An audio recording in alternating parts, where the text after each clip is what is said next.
Hello and welcome to the Rask Network. What you're about to hear and see is limited to general financial information only. Please be sure to speak to your financial planner or refer to our financial services guide available at rask.com.au/FSG before acting on the information. Jordan, welcome to episode 4 of the Marketing Mini-Series. Thank you. Thanks for having me. We're here on the Australian Business Podcast and we're joined by Zara Rumsey. How you doing? Good. Good to be back. Good to be back. Indeed it is. In the studio recording. And today we're going to talk about social media marketing and SEO, search engine optimization. So a few S's in today's session. We're going to cover the essentials of this, including what it is, how you can approach it as a business owner, and so on. If you haven't already tuned in for the other episodes, be sure to go back in the catalogue because we do cover the basics. And if you do want to work with Zara, get in touch via the links in the show notes or below the video. Zara, let's start off with, what is SEO? Search engine optimization. Search engine optimization. And what does that mean? What are we actually talking about when we say that? So essentially when we're talking about that, we're finding ways to enhance the visibility of our brand, whether that be on our own website, whether that be through other businesses' websites, essentially ways that we can be organically or through backlinks, like essentially organically be lifting the visibility of our brand so that we can be reaching more people, driving more traffic to the website. If you're a service-based business, getting more leads. If you're an e-commerce-based business, getting more sales. So you and Jordan just did a session on paid versus organic marketing. If I was to run an ad, say I've got a website and I've got an ad running on Instagram for my business, does that have any impact on SEO? Is that what we're talking about? Or are we talking about something different? Talking about something a little bit different. Okay. So this is where the website more stands up on its own. Yeah. I mean, we talk about also, I guess, the content and the way that content can lift your visibility and ways that we can be refreshing our content on a frequent basis. Mm-hmm. And how do you break down SEO in general? So I think there's kind of 3 things that we look at when we're talking about SEO. So we've got on-page SEO, which is number 1. Second is off-page SEO. And then the final is technical SEO. So on-page SEO is looking at things on your web pages. So focusing on elements like the quality of the content, the keywords, so your descriptions of your products, your descriptions of your services, subheadings, essentially things that a Google bot or a search engine bot can be kind of crawling through your website to pick up a little bit more of information about who you are, what you're selling, and how relevant you can be to someone's search keywords. And then we've got off-page SEO. So that's looking at things like backlinks, which is essentially getting other businesses or brand ambassadors essentially to be pointing people to your website. Mm-hmm. So that can work really well. And then there's technical SEO. And so that's, I guess, optimizing the technical kind of structural components of your website to increase the performance and, I guess, the performance of the website, the customer's experience on the website as well. So yeah, there's 3 core areas that we look at.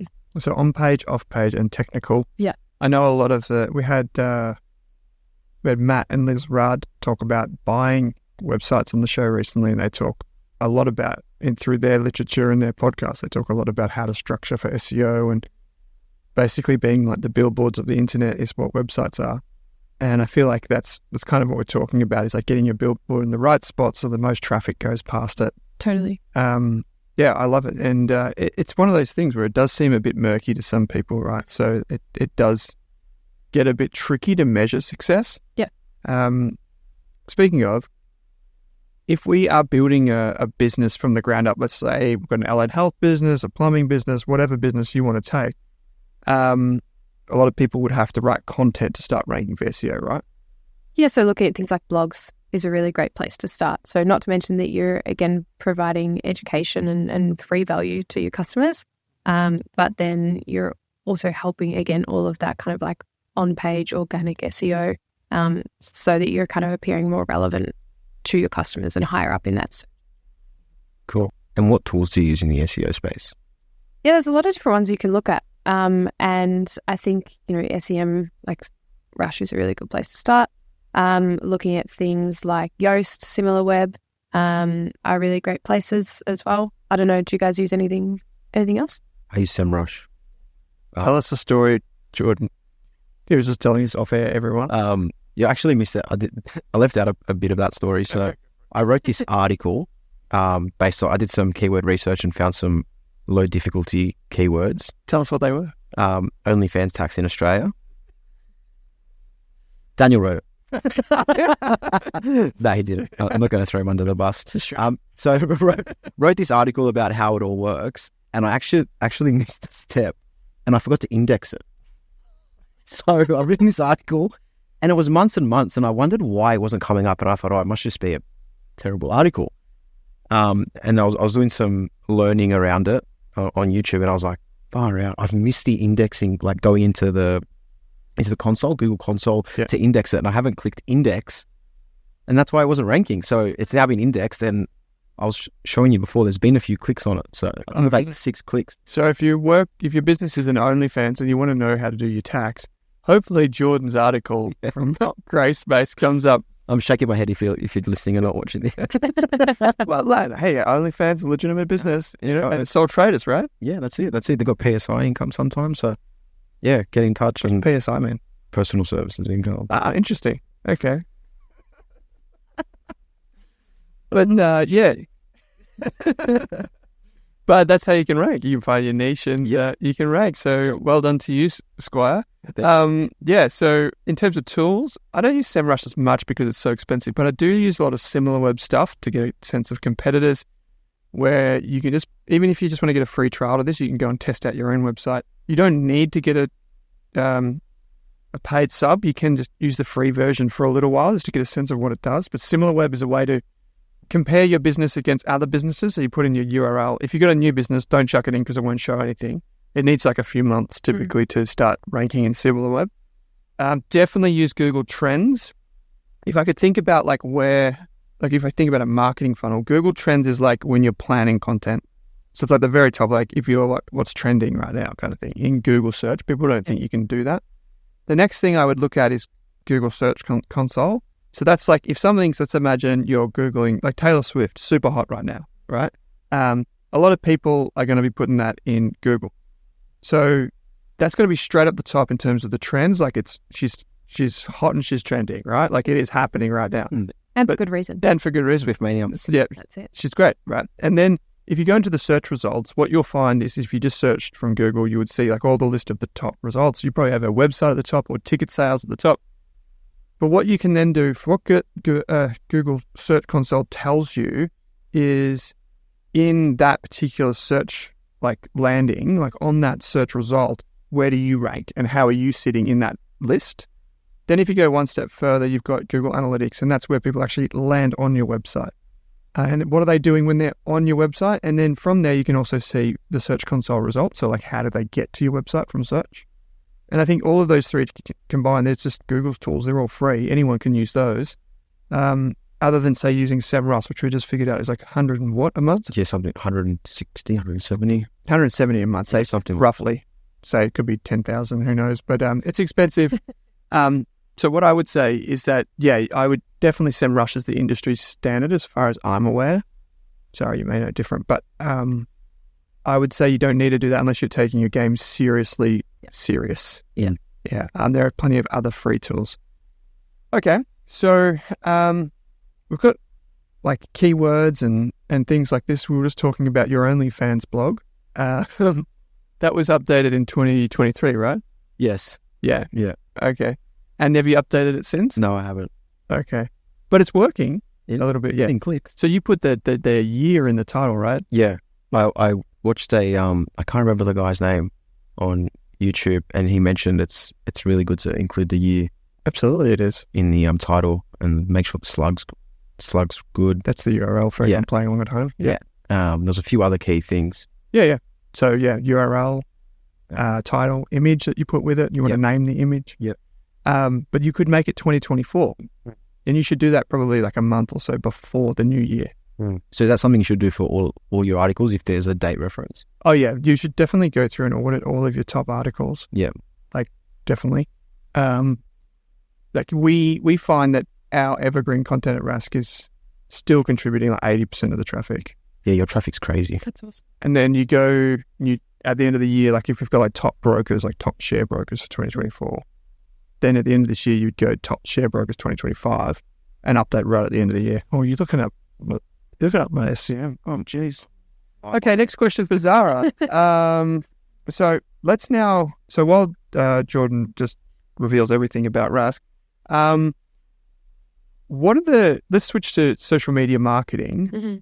Talk to us about how you set out a strategy for socials. Great question.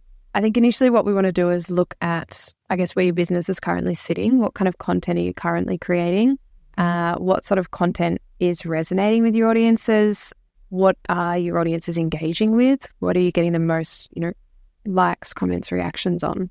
How can we then be creating more of that? Because that's kind of a sign for us that, okay, this is what our community wants to hear. This is what they want to read. This is what they want to hear about. So how can we be creating more of that? So essentially we would start there. We'd look at, what you're currently doing. And then we would look at what your competitors are doing as well. Like, is there a gap that we could be filling? Is there potentially a need or a question that's being asked or that we can see being asked? And is there a piece of content that we can create around that? And then we kind of look at including, obviously like hashtags and those sorts of things to make sure that our content's showing up and being seen. So yeah, I think like looking at initially where you're currently sitting, your audience, what type of content you've got at the moment. And then we kind of build from there. So you could, if we're talking about social media marketing, are we also talking here about like on the Meta platform running ads on Instagram? So social media is, I would say we're talking more about organic. Yep. So it's platforms that you don't have to invest money into for your content to be shown. Yep. Okay. And if I was to give you, a business, do you want to just tell me where you would put them on socials, like real quick? Because you just pick something and I'll just throw it out there. So I'm like a retailer and I sell candles. Candles, great. I think there'd be a lot of really great TikTok content that you could create around that in terms of like burn time and, just showcasing people how the product's made. So TikTok would be a great place because it's a very visual product. All right. What about a builder? A builder? I think a builder would be a great place. TikTok also, but also Google, I think would be a good place. And we spoke about user-generated content in the last episode. User-generated and employee-generated content. Yeah. So user-generated content is your customers creating content of them using your products. But something that's really on the rise is employee-generated content, and that's just showcasing the people that are in your business. And essentially that helps to build trust, helps to build those relationships organically with your community because people want to, more than ever, want to know who's behind the product, who's behind the brand. Like those faceless brands are kind of a thing of the past. So it's the founder story, but it's also your social media manager. Who's running that? What do they do? What's a day in the life look like? Again, creating this personality around a brand that people can connect with.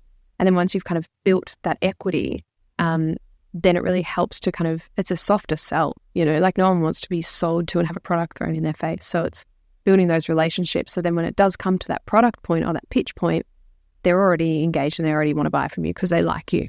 Yeah. Yeah. It's fascinating that. We've been doing that for a little while now. Mm-hmm. And obviously with all the podcasts and stuff like that, it helps too.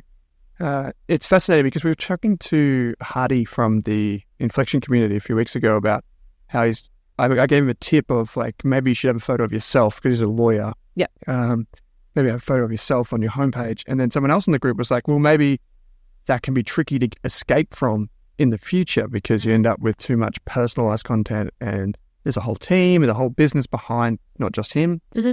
And that's a kind of a quid pro quo. I'd say that people, depending on how you engage in your strategy, there are, good and bad bits around personal brands versus professional brands and all that sort of stuff. Yeah.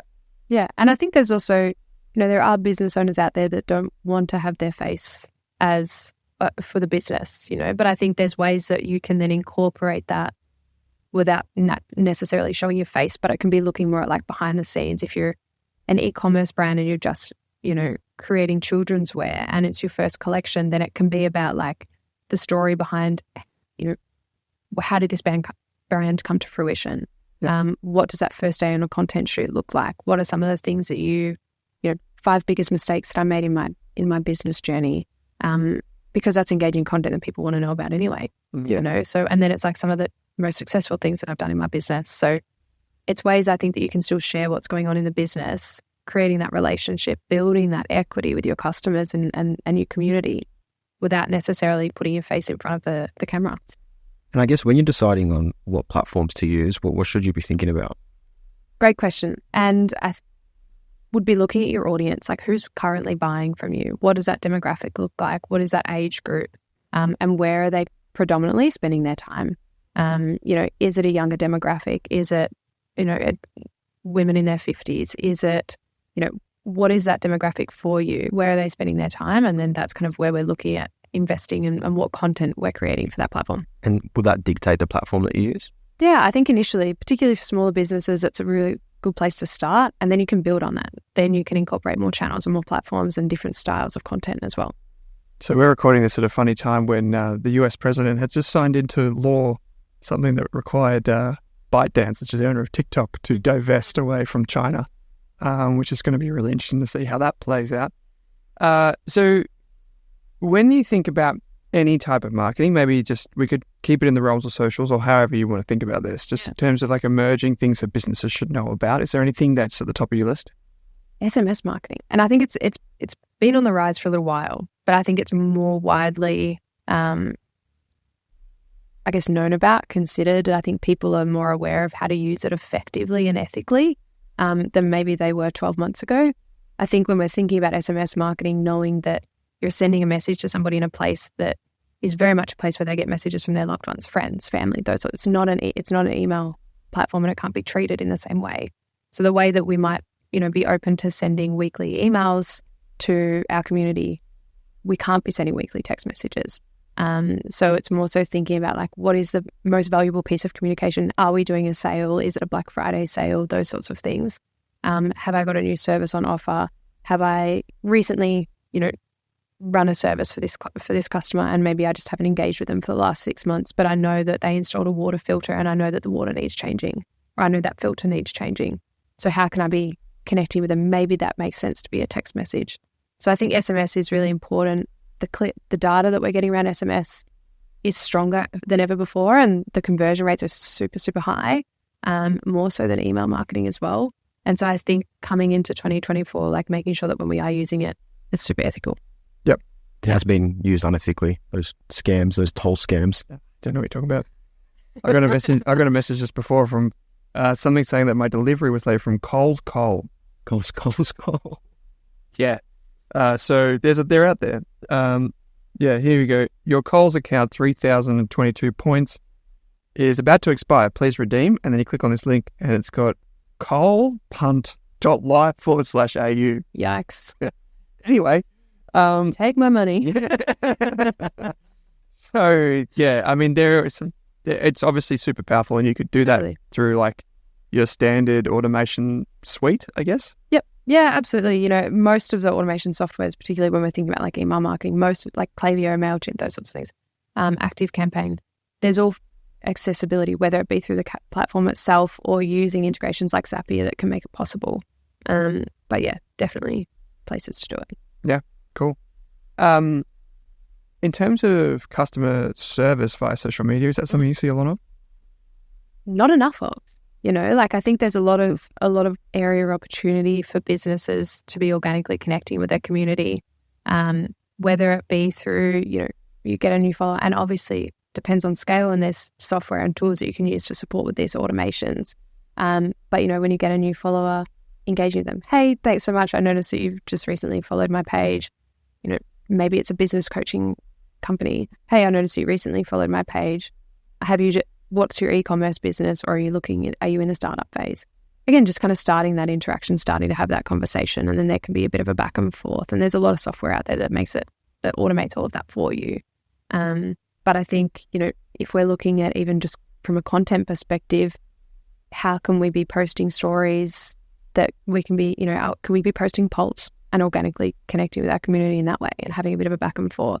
It can also be a great way to help understand what your customers want and what your community wants as well, if you're just asking them questions. You can do a lot of that through like Messenger and that sort of stuff. Absolutely. Where you automate all the messages and that sort of stuff. Yeah, definitely. I bought a couch off Koala not too long ago, and the customer service was through Apple, actually, iMessage. So you go on their website and you just iMessage them. Mhm. It was really cool. Yeah. And then you could also use WhatsApp and whatever, all the usual suspects. Yeah. I mean, it's just so convenient, right? Mm. You know, there's just so many ways to do it. Yeah. And on that example, can you set up automation? So using that Instagram example, can you set up automations where if someone used to follow you, can you automate following them back and then sending messages and like doing all that type of stuff? I don't know. Ah, That'd be cool if you could. I think you can. I mean, I feel like depending on the platform, it might be quite limited. Mm. I think it'd just be a paid component, like if you're willing to invest the amount of money for that. Yeah, true. Jordan, influencer marketing. Like, let's say, for example, you wanted to get your OnlyFans blog right up there. Or my clothing brand, it was in the last episode. Fair Jordans. Fair Jordans. But influencer marketing, Zara, have you ever had anything to do with this? Yeah, a little bit.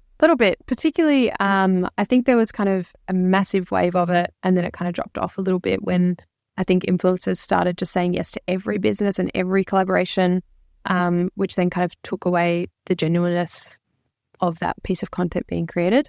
So yeah, I think it depends on, micro influencers can be really fantastic. And the reason being is that typically their community is smaller, which means they might have typically would have a more genuine relationship with them. So then when they are promoting something or sharing a product or a service that they've used, it's coming from a more genuine space. Yeah. Rather than an influencer with 350,000 followers that's selling, 10 different products in a week. Yeah. It can be really hard to get on board with that. But it can help to build brand authority because obviously you're leveraging someone's like social status in the digital realm, and it can help to reach a wider audience as well. On the influencer marketing side of things, before engaging an influencer, are there questions you're asking, metrics you're looking at before doing that? In terms of, is a business asking themselves or is a business asking the Business asking the influencer.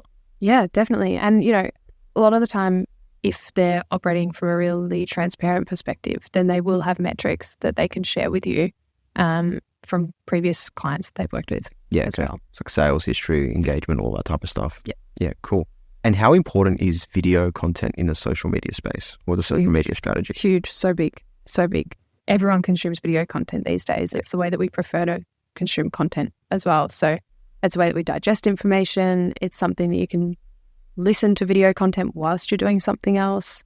And it's a really great way to showcase products and testimonials and reviews and case studies. How about in terms of managing social media? Is there anything that you would use? Yeah, I mean, I think in terms of automating for businesses, platforms like Later and those sorts of things, it's, spending a chunk of time at the beginning of the month, writing all of your content, putting it all together, compiling it into a scheduling software, which is what Later is. And then it automates it for you for the rest of the month. You've just chosen the days, obviously, that you want to send it out, but it means that when you wake up on the Tuesday morning and you know that you wanted to do a post about XYZ at 8 a.m., you don't have to turn your alarm on at 7 a.m. to get up to push that post out. Platform's doing it for you. Yeah, we use Later. Yeah. We take a podcast like this one, it's got video. Yeah. Put it through Opus, which is automated, and does captions for you, and does cropping and branding and everything. All those things. Spits it out into a Google Drive, and then you can schedule it with Later over a week or a month or whatever. The Opus thing you need to tinker with it, like drag and drop some timings, but it's awesome. Yeah. That software is interesting. They're moving to that new model of pricing. Yeah, I think there was like a time where you get like credits, those types of things. Oh, You hate it. yeah, some companies have been trying it for a few years. It's really taken off with these AI apps. Yeah, They're really started. it's because you know why? It's because all the AI actual tools underneath charge the heck out of them. Yeah. They're not actually creating the AI. They're just Or it's just the user interface. And that's shit. Yeah.